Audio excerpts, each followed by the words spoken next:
I'm Diane Moalem. I am from a company called Roam Africa, and I have to really press it. Any minute. Oh wait, we've gone too far. All right, today I'm going to be taking you through how we build and maintain customer trust in a pandemic with a case. So I'm going to take you out of Europe and we're going to Africa. And I'd like to set the tone to understand what are the types of things that our customers actually deal with. One of which, trust and transparency are major issues. They're massive daily challenges in how you can operate in a commerce environment. And what that does is our markets are then left for an opportunity, the opportunity to disrupt something because we've got fantastic digitization that is consistently growing year on year, particularly in mobile. We're also having a situation where we've got a legacy infrastructure that is not optimal, but that also means it's an opportunity. And at the same time, we're a continent of hustlers. We make it happen. No one's doing it for us, and that's where we come through the entrepreneurial spirit. And that collectively allows us to build leading digital marketplaces where we connect Africans to jobs, homes, and general goods. So briefly, where Roam is, we're headquartered in South Africa, and then we've got businesses across East and West Africa. So today I'm going to be taking you to Expat Dakar in West Africa. So we have about 300 employees, over 8 companies, 29 million users served in 2021. That is roughly 1 in every 2 Kenyans. They've got a population of about 55 million, I think. And then that is 8.9 million leads connected in 2021, over 6.6 million listings. Let's briefly touch on the elephant in the room, COVID. It's always here. Let's understand in that context. So we actually have about, out of the 500 million people that are in Sub-Saharan Africa, actually in our markets, we only have 8.3 million cases in the whole of Sub-Saharan Africa. That's roughly 13% of the USA's cases. We only have 15% of adults actually fully vaccinated. So although I think the testing data is not reliable, what I will say though is our vaccinations remain low. The economic impact ongoing is actually lessening over time. So although right now the GDP growth expected going into subsequent year, into this year, will be slightly lower because of anticipated COVID waves, in addition to the Ukrainian conflict, the economic impact overall when you're on the ground is returning to normal. It's very much a case of, businesses is coming to this new normal, but there are a few very key behavioral changes. Let's explore. So here we get into building and maintaining customer trust in the pandemic. So a case, Expat Dakar, it's a French-speaking, a Francophone country in West Africa. The business is the largest general classified in the country. It's the 14th most visited site. It was launched in 2008. It predated any e-commerce in the country. And that gave us the very challenging task of having to educate an entire country on what is online, how do you use it, how does that relate to commerce, online, offline. We had to build from the ground up. What I do think is most important, and I know we spoke about Tori earlier, very different in the way that we operate, in that our businesses are inherently B2C, not C2C. And our monetization, 90% of our revenue is actually coming from B2C, not C2C. We take our business and we divide it into 4 major categories. That's property, cars, market. Market then includes electronics, fashion and beauty, home goods, and all the long tail categories, and jobs, predominantly blue collar. White collar is quite a separate space, and I'm happy to chat about that later. A little bit about the market. So it is mostly informal. And what I mean by that, it's quite a market atmosphere. Even when you've got your malls, but a lot of the commerce is happening a lot more informally. The predominant business area is actually happening in Dakar, which is the capital. It's definitely the economic hub. And what I have seen is that oil was discovered in recent years, and it's driving a really interesting economic boom. I was in Dakar in March, and you cannot go more than 2 blocks and you see construction. It's not just apartments, homes, offices. It's infrastructure, it's bridges, it's roads. So money is coming into Dakar, and it is not going to stop, which is great. Great for us. So very exciting. And that's also off the back of a growing digital front. So it's got a small population, only 16 million people in the country. 8 million of them are internet users. 4 million of them are on Facebook. And in 2021, we had 3.5 million users on Expat. So it's really sizable when you start to look at it respective to the internet users. If we then go and try and understand how COVID has impacted our users, I'm going to take you through a lot of comparisons of our seekers and our sellers.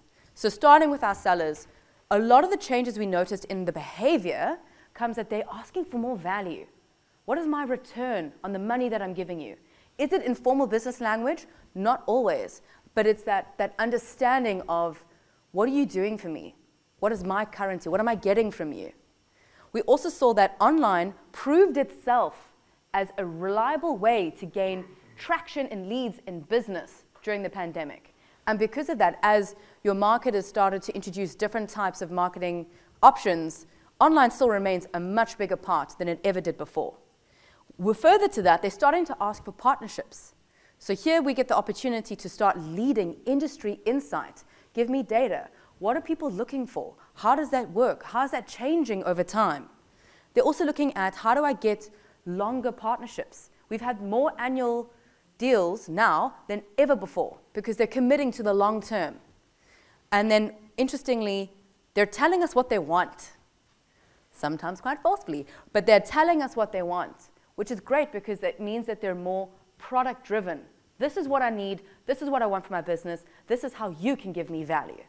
And that's an exciting place to be. Obviously, we're intermediate in the middle. Then we get to our seekers. So 2 major changes have happened. The first is we had curfews when it came to COVID, and a lot of that shopping time was shortened, which meant a lot of users were then starting to look at online for research. So before I even get to the market, what am I looking at? Which stores do I want to go to? And figure it out that way. So while the curfews lifted, this behavior never changed. And then the second thing we did is we noticed that there's a lot more trust in the online products. The buying behavior has changed. So where previously I'm looking for a Samsung Galaxy 20. I find it on the website, I contact the seller, and I go to the market to actually go meet the guy in his shop, go have a conversation, and then if I like the product, I'll buy it. Things have changed. What we're getting to now is they are inherently more trusting of both the seller and the online process. So now I find the listing on the website, I call the guy and I say, great, can you deliver it to me? I'll pay on delivery. So then you're still verifying the goods, but you're shortening that entire transaction time because you're putting more trust into the product. Sorry about that. All right, so trust, buzzword of the day, at least in my presentation. So a little bit more about our seller. They are typically car dealers, real estate agents, electronics sellers, employers, furniture sellers. This gives you an idea on what kind of businesses that we're dealing with. The challenges that they typically have would be the volume of interested buyers. The key difference here is purchase intent. If I want to buy something, I come to Expat Dakar. I can go to Facebook Marketplace, but your conversion rates are significantly lower. It's the same thing when you go onto our competitor, Corner Freak. The conversion rates to actual sale, much lower. How do we know this? So we've done some blind tests across, and we do that every single month, just so you can see what is your value that you're being delivered. On the seeker side, the end users are typically looking for cars, property, electronics, blue-collar jobs, furniture, long-tail categories, sports, and then the challenge that they typically would face would be the quality of products, fair pricing. You might be looking for your Samsung 20, your Galaxy 20, but you can have 5 different prices just in the same street. So you want to make sure that you're getting fair pricing and also the variety that you're looking for. So what you can start to see is that trust is absolutely integral to both sides of the marketplace, and trying to balance that and to increase it gets a bit tricky. So I'm going to just skip to the end and give you a spoiler alert of how we actually build and maintain trust. Okay, so starting with some building blocks. It's a very basic model, but it shows you exactly what we did and how we did it. First is we listened. We observed. We looked at user research. We looked at NPS. We engaged with our customers. What do you want? What do you need? How can we give you value? And we also, and very important, always looked at the data. So follow the data. What are they doing? Then about planning. So great, I can do 50 different things. They're all going to have an opportunity cost. What, however, can I prioritize to make sure that whatever I'm choosing to do is going to deliver the maximum ROI? Remember, these guys are the ones that are giving us 90% of our revenue. Whatever changes you want has to lead and drive that economic engine. So the prioritization of the planning, incredibly important. Act, great, this is where we have to do the work. And that can be something that's tech-based, that can be something that's operational. I think that's something that we often fall into a trap of saying, oh, we must build the next thing, build the next thing, and build the next thing, as opposed to also looking at how we operationalize it. So we do a lot of operational projects as well. And finally, iterate. The job is not over the second you press release. The second you press release, you're already onto the next innovation. You're already onto the next thing that you're iterating. And then on the seeker side, very similar, but how we apply it would be different. So again, we're starting to listen. We're looking at Hotjar. What is your behavior? What is your frequency? What are you looking for? How are you looking for it? Are you finding what you look for? We actually call our users and say, did you find, you submitted a lead to these guys. Did you find what you're looking for? Did you buy it? So following that up, incredibly important. Again, planning, making sure that you are investing into the thing that has the most impact. So if we think about a marketplace, what is the currency of a marketplace? It's leads. If the lead is your currency, trust is the predeterminer of you being able to provide that. It's the foundation of you building leads. So it has to be absolutely integral to anything that you want to do for your seekers. Again, do the work. It's important, ruthless execution. And then we're iterating, so constant customer feedback and starting to then build on that data usage, and then you've got continuous releases that you're starting to iterate on. And that together, when you've got the seeker approach and the seller approach, is how you build trust, not just between the seeker and the seller, but us as an intermediary with the seeker and also the seller. So here's a spoiler alert of how we did this and what the outcome was. So we improved an app. So we improved the listing quality and how it's a lot easier to post now. We improved our moderation with listing tips and advice. The verified seller has gone both ways, really, really impactful. How legitimate is this user? How legitimate is this seller? And then that's more on the seeker-seller relationship. But then the trust that we have between seller and expat.car is where we have the pandemic support. So when they are struggling, we're getting involved in free listings, free prominence products. You're trying to sell your Samsung Galaxy 20. Let's help you get that lead that you're looking for.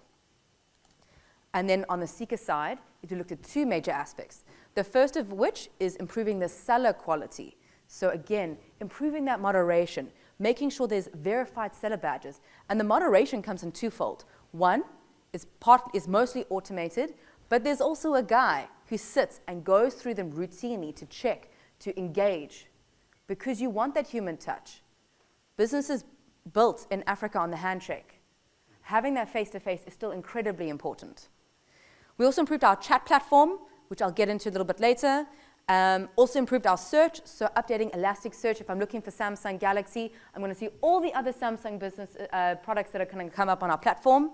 And then also improving our SEO in categories, just to make it easier. So if I'm searching for something, expat.car can come up with the right types of things that are being recommended.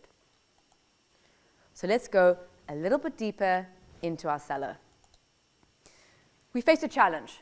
84% of our users site-wide are on mobile. A number of our sellers don't even have a laptop. They conduct the entire business off their phone. So the challenge that we had is in early 2020, just before the convenient pandemic, we terminated our app. It was old tech, poor UX. We're starting to get some customer complaints. If it's not the right product, don't keep pushing it down to an audience that is not happy with it. So we terminated it. Our site still remained mobile, but it just wasn't an app. We always had an intention of relaunching the app. The pandemic hit and, things happen. But what we did do is we actually did go forward with that app. Before we did that, we listened. The sellers were the ones requesting the app, not the seekers. And why? Because they wanted the ease of listing. It's much faster for me to go boop, boop, boop, done, listing up, especially if I've got a catalog of products that I want to upload. Why? Listing liquidity drives a marketplace. We also monetize the listings, so it's in our best interests. And most importantly, we asked the sellers, what do you want? One of the challenges we had when I relaunched our site in May last year, we changed the listing flow. We moved things around. We removed some of the icons. And all of a sudden, listings crashed. We had no idea what happened. We then find out, guys, what's going on? Some of our users, so there's the predominant language in Senegal is the local language Wolof and French. Not everybody speaks French. Our website is in French. So when you remove the listing flow, and we have challenges, particularly in the car side, with literacy, they didn't know which words meant what. So they didn't know how to post. You move the button. I don't know where the button is. I don't know how to post. So that took a lot of us trying to understand, what do you need? One of the things, icons. Easy for me to understand, and I know exactly how to get through the process. Then the planning, the focus is on sellers. You cannot be everything to everyone. We know that this is our economic driver. 90% of our revenue is from our B2C sellers. We know they've asked for something on the listing side. So we want to drive our listing growth. And the reality is, the seekers weren't complaining by using the app about posting leads. So the priority then is, again, planning and priority, focus on your seeker. The action, we're scoping our customer needs, we're building the app, we're iterating. This is so painful, and it keeps going, but it's great. And we had about a month of customer testing. Constant feedback. Getting your customer panel right is so important. They can really help drive your business. Launched our beta on the 28th of March. We were on the App Store a little bit earlier than that, but the beta came out and happy days. And then a data-first organization, we have our app goals. So listings created, monthly active users, and installs as well. And now we're going to iterate. So we've had it for a couple weeks now. What's already in the mix is making sure that we are having our sellers set deals on the listings. For example, I'm trying to buy a microwave, get a 15% off by 31st of May. And that will come on a deals page. It's already on our website. We just want to make sure that it's included in the app as well. Same thing with the showroom. A showroom is almost a digital catalog that you would then have for your seeker. So if I'm a fashion retailer, I can upload every product that I have, put it in a showroom, and then it's very easy for the user to then scroll on through everything that the seller actually has. And we also want to improve our business pages. So let's have a look at the app. So that is the Expert Dakar app. Obviously, everything is in French. And we also have that mix of Wolof coming in. We have a video. I have no idea how to play this. What happens if I press that? There is no sound. Nope. Press the. Do I press the play button? Do I? No internet? Great. So it's a really interesting video that you can watch later about the listing process. Takes you through very easy steps on how to quickly and easily upload a listing. It was great, I promise. Pardon? Oh, clearly. Yeah, that was definitely right. So far, that's all we got. Sorry. And then if we're moving then onto the seeker side, they wanted a safe way to browse and to shop. But the challenges they typically face, things like fraud, a lack of transparency in pricing, variety, quality. We also wanted to make sure that our seekers weren't leaving the platform to go to WhatsApp to engage with our sellers. You want to have a platform that's then sticky. So again, listening to what they want. User research. What are the challenges you're facing? Credibility of the sellers. Is the product authentic? If I'm buying an iPhone 13, is it real? Is it fake? You need to know.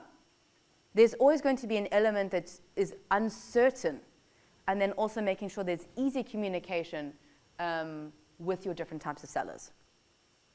So we did a phased approach in a lot of our improvements. And I think one of the key things is we looked at if trust underpins is the foundation of us being able to deliver leads to our sellers, we have to start where the source of the trust issues are, which is with the sellers. So that's why we said, okay, what are your challenges as a seeker being able to trust your seller? That comes down to credibility. Do you trust in the product and the quality? Can you easily communicate? And how easy is it to find everything in terms of a navigation? So we did a site upgrade in May last year where we introduced the verified seller badges. We improved the platform chat, so you don't even have to give them your phone number. You can speak to the seller in the platform just to see, do you want to share your details? And then also making sure that you can find the best product match for what you're looking for is improving our Elasticsearch and our SEO upgrades. And a couple exciting things to come is UI improvements to showrooms. That's, again, that catalog that I was talking about. Improving our keyword search with keyword landing pages. So again, Samsung Galaxy 20, put that in. All your Samsung products will come and show. And then something that I think will be really pivotal to the way that we build trust with seekers is ratings from other seekers on a seller. So just so it's not even just about the product, it's also about the seller. How legitimate are they? Were they friendly? Was it easy to find? Did they have the quality and the products that they said they would? That's something that's in the works. Very exciting as a development for us. So this is a quick example of our improved platform chat and stickiness. So very easy just to communicate with your seller right there in the app. We also made it easier to be able to pick up fraud. So on the bottom of every listing, just flag the fraud. If you think it's dodgy, our moderator will pick it up pretty much immediately, and we can start to see how we make this a safer experience for our seekers. And then here we've got the verified sellers. Now, we've checked they've got a Facebook page, and we've also checked, is this a real number? Is this a real address? So the effort has come from our side in the moderator to make sure that when you are trying to get to this customer, they are real, and they say who they are. Because you get some guys who, you know, a little bit more like brokers or hustlers than they would be as super formal as you would typically get in other countries. So the impact on our app, it's still early days. We basically put it on the Play Store at the beginning of March. We had the formal app launch with beta on the 28th. And then you can see we've had some pretty nice sessions aggregating, and our listings, which is the base reason why we're doing this thing, is growing really nicely. You'll see there's a slight dip in Eid. Senegal is a predominantly Muslim state. Eid is a very festive time. No shops are open. Everybody's busy having their festivities, so they have a drop. Now that we've passed it, listings are already going back up. So that is the value that trust is then having, particularly with our sellers. On the seeker side, again, the currency of our platform is leads. So you can see our leads and our users have gone up significantly quarter on quarter for the last couple of years. We've actually seen a 42% increase in leads per user. So it's quite an exciting time to start keep building this. But I think what's quite important out of this is that there were complementary actions. What I put into my seeker, what I put into my seller, have had complementary actions in building trust in both, which is where we start to wrap all of this up, where we're starting out with observing. What is my customer behavior? Has it changed over time? Can I speak to my customer? Get that customer feedback. I mean, you can't build to something that you have no idea what somebody wants. So having that constant feedback is really, really important.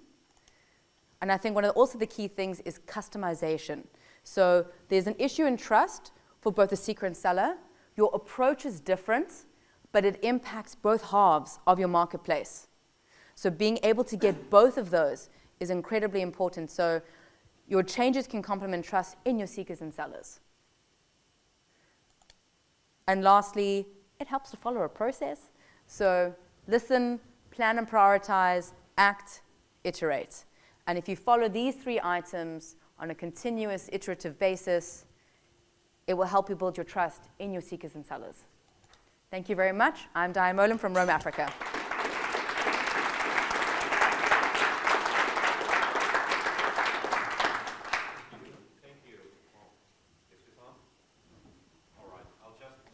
Pretty lovely.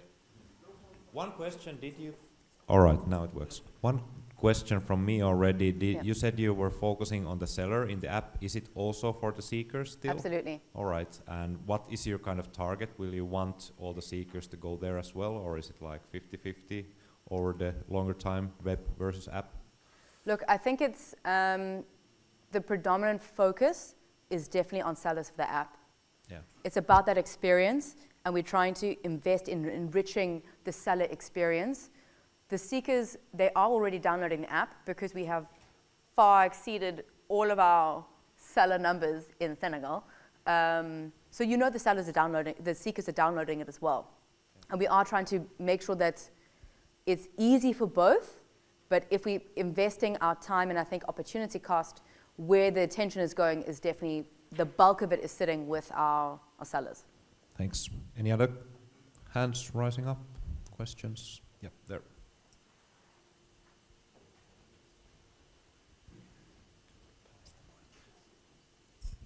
Thanks. Hi, Diane. I'm Chris Sherwood from the OLX Group. Hi. Just had a question about Facebook. So you mentioned that Facebook is inferior to you in terms of conversion rates for your sellers, which I think we all agree is great. But do you use things like, and I saw you use Facebook sharing tools and things, but do you use the Facebook login for your users? Or can they authenticate using Facebook login? And is that something which is part of a, do you think of that in a kind of, from a convenience perspective or a trust perspective? Absolutely. I think, Facebook does have a pivotal role to play, especially when you look at the volume of Facebook users in Senegal relative to our users. On the Facebook side, it's quite an interesting one. I remember at the time it was coming out when Facebook was first started going into Africa, which was probably about 2020. For our other classifieds, panic. And we have seen that in Kenya. It has been incredibly difficult fighting both GG and then now Facebook Marketplace because it was quite a C2C component. For us, we already knew our identity in expat was always going to be B2C. That is our strength. We're going to lead into it. We're not going to fight a battle. We know we will never win. So on the C2C side, if you're trying to resell furniture, you're most likely going to put it on Facebook. But even the private sellers will sometimes still pay to list on Expat Dakar. Everybody gets one free listing a month. But if you have another item, you're more likely to pay on Expat because of our purchase intent. So it's an interesting dynamic that we've got going on. But Facebook, it can help authenticate. So you can use the Facebook login to get into Expat? I'm quite sure. Okay. Make me doubt myself, but maybe. Pretty sure.